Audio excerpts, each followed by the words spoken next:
Hi అండి. నేను మీ లక్ష్మి. ఈరోజు ఒక్క రూపాయి కూడా ఖర్చు లేకుండా ఆయిల్ డిస్పెన్సర్ ఎలా తయారు చేసుకోవాలనేది చూద్దామండి. ఇది తయారు చేసుకోవడం కూడా చాలా ఈజీ అండి. దీనికి క్యాప్ కూడా వస్తుంది. మనం దీనిలో పోసుకున్న తర్వాత మనం క్యాప్ కూడా పెట్టేసుకోవచ్చు. ఇది మనం చూడడానికి కూడా చాలా బాగుంటుందండి. దీన్ని తయారు చేసుకోవడానికి నేను 250 ml ఒక పెప్సీ కానీ థమ్సప్ కానీ ఏదైనా సరే ఇలాంటి బాటిల్ ఒకటి తీసుకున్నానండి. మీ దగ్గర ఏ బాటిల్ అవైలబుల్గా ఉంటే అది తీసుకోండి. దీనికి యూజ్ అండ్ త్రో ఈ పెన్ ఒకటి తీసుకున్నానండి. ఇది రీఫిల్ వేయడానికి కుదరదు. ఒక పెన్ను వస్తుంది, ఒక క్యాప్ వస్తుంది దీనికి. ఇలాంటి పెన్నుకి క్యాప్ పైన మనకి సపరేట్గా ఒక లిడ్ లాగా వస్తుంది ఆ క్యాప్కి. ఇది వాడి పడేయడమే కాబట్టి చాలామంది వాడుతూనే ఉంటారండి. అలాంటి పెన్ ఒకటి తీసుకోండి. తీసుకుని ఆ బాటిల్కి మూతకి సెంటర్లో కొంచెం పెద్దగా హోల్ చేసుకోండి. మరీ పెద్దది చేయమాకండి.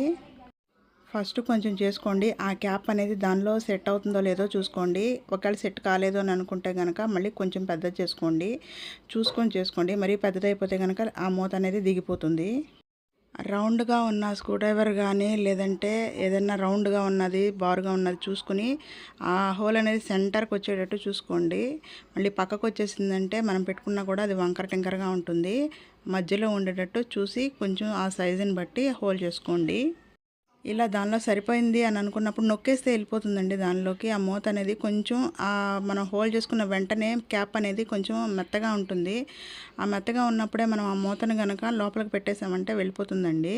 ఆ వెళ్ళిపోయినప్పుడు మన దగ్గర ఆ గ్లూ గన్ కానీ లేదంటే ఫెవిక్విక్ మీరు వాడేసింది వైట్గా 2 చుక్కలు ఏదైనా ఉంది అన్న ఆ ఫెవిక్విక్ కానీ వేసుకుని దాని మీద నేను వీడియోలో చూపించిన విధంగా మనం కనుక ఆ లిక్విడ్ వేసేసుకున్నామంటే ఆ ఫెవిక్విక్ ఆ మూత అనేది ఇంక రాదండి. మనం హోల్డ్ చేసుకున్న దగ్గర ఇంకా లీక్ అనేది అవ్వదు. మనం ఇలాగా ఫెవిక్విక్ వేసుకున్నప్పుడు మీ దగ్గర ఈ రెండిట్లో ఏది ఉంటే అది వేసుకోండి. ఫెవిక్విక్ కానీ లేదంటే గ్లూ గన్ కానీ. ఈ బాటిల్ అనేది రెడీ అయిపోయిందండి. ఇప్పుడు క్యాప్ని చూద్దాము. క్యాప్కి మనకి తగిలించుకుంటానికి ఉంటుంది కదండి జేబుకి, అది కట్ చేసేసేయండి. కట్ చేసిన తర్వాత మనకి ఒక మూత అనేది తయారైపోతుంది. ఇలా మనం ఆ మూత పెట్టేసుకున్నామంటే మనకి ఇంకా డస్ట్ కానీ ఏమీ కానీ వెళ్ళదు. అలా మూత అనేది సెట్ చేసుకున్నాము. ఇప్పుడు దానిలో మనం ఆయిల్ పోసేసుకోండి. నేను చిన్న బాటిల్ చూపిస్తున్నానండి. మీ దగ్గర ఏ బాటిల్ కావాలంటే ఆ బాటిల్, ఏ సైజు కావాలంటే ఆ సైజు మీరు అరేంజ్ చేసుకోవచ్చు.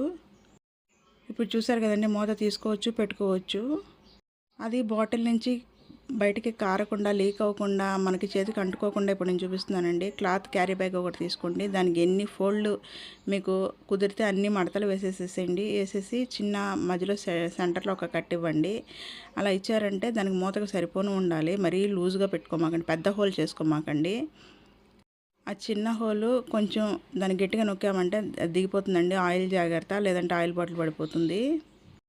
ఆ మూత అనేది దానికి పెట్టేసేసుకొని ఒక రబ్బర్ బ్యాండ్ అనేది వేసేసుకోండి దానికి. ఇంకా ఆ క్లాత్ అనేది మనకి కనిపించదు అనమాట. పైకి అనేది లేసి నిలబడదు ఆ రబ్బర్ బ్యాండ్ వేసుకుంటే. మనకి ఆయిల్ ఏదన్నా పైకి కారిందన్నా కూడా ఆ క్లాత్ మీదే ఉండిపోతుందండి, ఆ క్యారీ బ్యాగ్ పైనే. మనకి ఎప్పుడైనా జిడ్డుగా ఉంది అని అనుకున్నప్పుడు ఆ క్యారీ బ్యాగ్ ఒకటి తీసేసుకుంటే సరిపోతుంది. ఇప్పుడు ఒక దోసపెనం తీసుకున్నానండి. మామూలుగా ఆయిల్ అనేది మనం వేసుకుంటాం కదా, ఎన్ని చుక్కలు కావాలంటే అన్ని చుక్కలు, ఒక డ్రాప్ కావాలన్నా కూడా దీంతో వేసుకోవచ్చు. మనకి కర్రీలోకి ఎక్కువ కావాలనుకున్నప్పుడు కొంచెం ప్రెస్ చేస్తే చాలు, ఆయిల్ అనేది ఎక్కువ పడుతుంది. ప్రెస్ చేయకుండా ఉంటే డ్రాప్స్ పడుతుంది. ప్రెస్ చేస్తే ఆయిల్ అనేది ఎక్కువ పడుతుంది. మనకి ఎలా కావాలంటే అలా ఆ బాటిల్లోంచి ఆయిల్ అనేది బయటికి తీసుకోవచ్చు. ఈ దోసపెనం మీద ఒక డ్రాప్ ఆయిల్ వేసి తర్వాత టిష్యూ పేపర్తో కనుక మనం తుడిచేసామంటే బ్రష్ కూడా అవసరం లేదండి, దోశ కూడా బాగా వస్తుంది. మీరు ఎంత పల్చగా వేయాలన్నా కూడా ఆ దోశ అనేది వచ్చేస్తుంది. టిష్యూ పేపర్తో ఒకసారి తుడవండి. ఆ టిష్యూ పేపర్ అనేది పద్దాక మనం మార్చాల్సిన అవసరం లేదండి. మనం దోశలు వేసుకున్నంత వరకు కూడా ఆ పేపరే యూజ్ చేసుకోవచ్చు. మనం దోశ మీద వేసిన ఆయిల్తో ఆ టిష్యూ పేపర్తో స్ప్రెడ్ చేసామంటే మొత్తం పెనమంతా అవుతుంది కాబట్టి దోశ బాగా వస్తుందండి. ఆ దోశ మీద మనకి ఎన్ని డ్రాప్స్ కావాలన్నా కూడా ఈ బాటిల్తో వేసేసుకోవచ్చండి. మనం స్పూన్తో వేసినా కూడా ఎక్కువ పడుతుంది, కానీ ఈ బాటిల్తో వేస్తే ఎక్కువ పట్టదండి. ఆయిల్ కూడా తక్కువ వాడాలనుకున్న వాళ్ళు ఇలా వాడండి, చాలా బాగా యూజ్ అవుతుంది. ఇలా టిష్యూ పేపర్తో ఆయిల్ తుడవడం వల్ల దోశ కూడా ఎంత సన్నగా వచ్చిందో చూడసారు కదా. ఇలాగా మనం ఆయిల్ అనేది బాటిల్లో పోసుకొని ఒక్కొక్క డ్రాప్ కావాలన్నా వేసుకోవచ్చు, ఎక్కువ కావాలన్నా వేసుకోవచ్చు అండి. ఈ ఐడియా మీకు బాగా నచ్చిందని అనుకుంటున్నానండి. నేను చూపించిన లాంటి పెన్ ఒకటి, బాటిల్ ఒకటి ఉంటే చాలండి, ఈ ఆయిల్ డిస్పెన్సర్ అనేది రెడీ అయిపోతుంది. ఇది బాటిల్కి మూత పెట్టుకున్న తర్వాత మనం కింద వేసినా పైన వేసినా ఎలా పెట్టినా కూడా ఆయిల్ అనేది కిందకి రాదండి. ఆ మూత అనేది అంత స్ట్రాంగ్గా ఉంటుంది.